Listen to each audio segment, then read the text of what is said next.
پہلے والدین کو شان دیتا ہے، پھر ان کی گود میں اپنے نبی بھیجتا ہے۔ حضرت بی بی مریم پر اعتراض ہوا نا، بچہ کہاں سے لائی ہو؟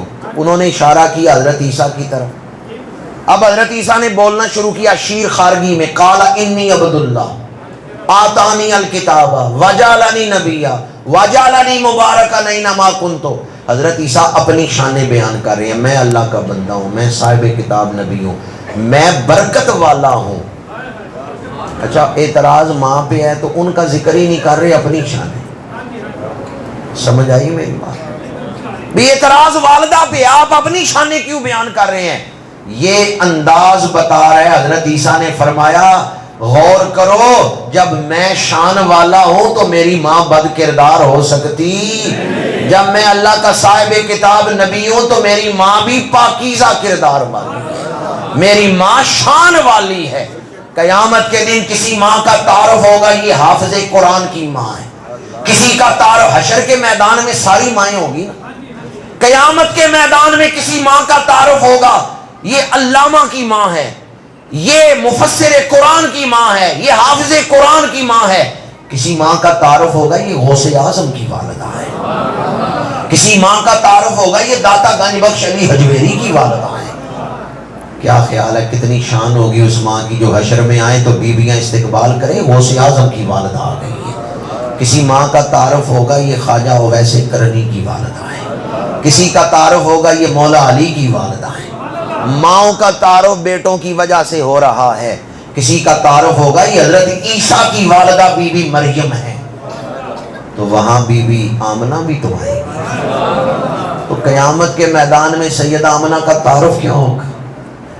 جی یہ کسی حافظ قرآن کی والدہ نہیں، ان کے بیٹے کے سینے پہ تو قرآن نازل ہوا ہے، یہ محض کسی نبی کی والدہ نہیں ہے، یہ امام الانبیاء کی والدہ ہے، یہ محض کسی رسول کی والدہ نہیں ہے، یہ تو تاجدار ختم نبوت کی والدہ ہے۔ کوئی چھاں نہیں گنبد خضرا دی چھاں ورگی، اور کوئی ماں نہیں نبی دی۔ میں اپنی گفتگو کو سمیٹ رہا ہوں، گھنٹہ ہو رہا ہے مجھے گفتگو کرتے ہوئے۔ آپ کسی دودھی کے آگے چھاننی کریں جس میں آٹا چھانتے ہیں اور کہیں جی اس میں دودھ ڈال دیں، تو دودھی چھاننی میں دودھ ڈال دے گا یا آپ ڈال دیں گے؟ ورنہ آپ کے سامنے کوئی چھاننی کرے جس میں آٹا چھانتے ہیں، بھئی اس میں دودھ ڈال دیں، آپ ڈال دیں گے؟ آپ اتنے سمجھدار ہیں، پہلے برتن دیکھتے ہیں پھر دودھ ڈالتے ہیں۔ چھاننی ایسا برتن ہے جو دودھ کے قابل نہیں ہے، وہ دودھ کو سنبھال ہی نہیں سکتا۔ ہم تو اتنے عقل مند ہیں، برتن دیکھ کے دودھ ڈالتے ہیں۔ رب کے بارے میں کیا خیال ہے؟ جن وجودوں میں محبوب کا نور رکھا ہے پہلے انہیں اس قابل نہیں بنایا ہوگا، پہلے انہیں شانیں نہیں عطا فرمائی ہوگی۔ آج آپ وہ وظیفہ کر رہے ہیں جو وظیفہ دنیا اور آخرت میں برکتوں کے دروازے کھلوا دیتا ہے، زیارت نبوی کا وظیفہ ہے۔ ایک فضیلت میں نے پہلے بیان کیا ایمان پر خاتمے کی، علامہ جلال الدین سیوطی نے 7 رسالے لکھے ہیں والدین مصطفیٰ کی شان میں، اور بعض علماء نے لکھا ہے حتیٰ کہ دیوبندی مکتبہ فکر سے انور شاہ کاشمیری فیض الباری میں انہوں نے بھی لکھا ہے، بہت سارے اور لوگوں نے لکھا ہے 72 یا 74 مرتبہ جاگتے ہوئے علامہ سیوطی کو رسول اللہ کی زیارت ہوئی۔ علماء سوال اٹھاتے ہیں ان کا وظیفہ کیا تھا؟ وہ حضور کے والدین کی شان لکھ رہے تھے، حضور خوش ہو کے انہیں اپنا دیدار عطا فرما رہے ہیں۔ آج آپ بھی شوق سے سن رہے ہیں، میں دعا گو ہوں کہ اللہ پاک کرم فرمائے، شاید کبھی ایسی رات آ جائے کہ آپ والدین مصطفیٰ کا ذکر سن کے جائیں، بستر پہ لیٹیں، سر کی آنکھیں بند ہوں اور قسمت کی آنکھیں کھل جائیں، حضور کا دیدار نصیب ہو جائے۔ میرے آقا کریم کب کرم فرما دیں کوئی پتہ نہیں ہے، کوئی رات بھی دیدار کی رات بن سکتی ہے۔ یہ بڑے کرم کے ہیں فیصلے، یہ بڑے نصیب کی بات ہے۔ بار دیگر دعا گو ہوں جن احباب نے آج اس محفل کا انتظام کیا، اللہ پاک انہیں اجر عظیم عطا فرمائے۔ فتنوں کے اس دور میں یہ محفلیں شعور دین بخشتی ہیں اور ایمان کی حفاظت کا سبب ہیں، ذکر رسول کو جلا بخشتی ہیں، زندگی وہی ہے جو حضور کی محبت میں گزرے۔ اس بات پر یقین کامل رکھیں، سوشل میڈیا کئی فتنے آپ کے سامنے لائے گا۔ اس دور میں وہ بڑا خوش نصیب بندہ ہے جو ایمان لے کے گیا۔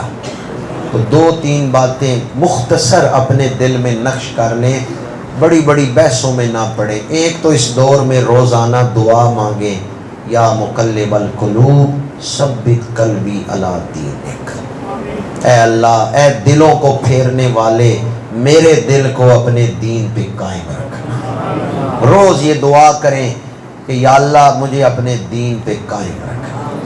اور دوسرا یہ عمل اختیار کر لیں، ہمیں نئی تحقیقوں کی کوئی ضرورت نہیں، کوئی بات ایسی نہیں جو ہمارے بزرگ لکھ کے نہ گئے ہوں۔ فضائل ضرور سنیں، بیان کریں، لیکن فیصلے نئے سرے سے نہ کریں، فیصلے وہی کافی ہیں جو بزرگ کر گئے ہیں۔ اپنے آپ کو بزرگوں سے جوڑے رکھیں۔ ہمارا عقیدہ وہی ہے جو سیدنا علی حجویری کا عقیدہ ہے، جو حضرت غریب نواز کا عقیدہ ہے، جو حضرت مجدد الفسانی کا عقیدہ ہے۔ ہمیں نئی تحقیقوں کی کوئی ضرورت نہیں، بزرگوں سے جڑے رہیں گے تو ایمان محفوظ رہے گا۔ اور تیسری بات اپنے دل پہ نقش کر لیں، جو ادب کر گیا وہ تر گیا۔ حضور کا ادب، نسبت رسول کا ادب، اہل بیت کا ادب، صحابہ کا ادب، اولیاء کا ادب، مسجد کا ادب، قرآن کا ادب۔ جہاں تھوڑی سی بے ادبی آئے نا، وہاں سے اپنے آپ کو بچائیں، کہ جہاں بے ادبی ہے وہاں ایمان کے ڈاکو ہیں۔ ادب میں ایمان ہے۔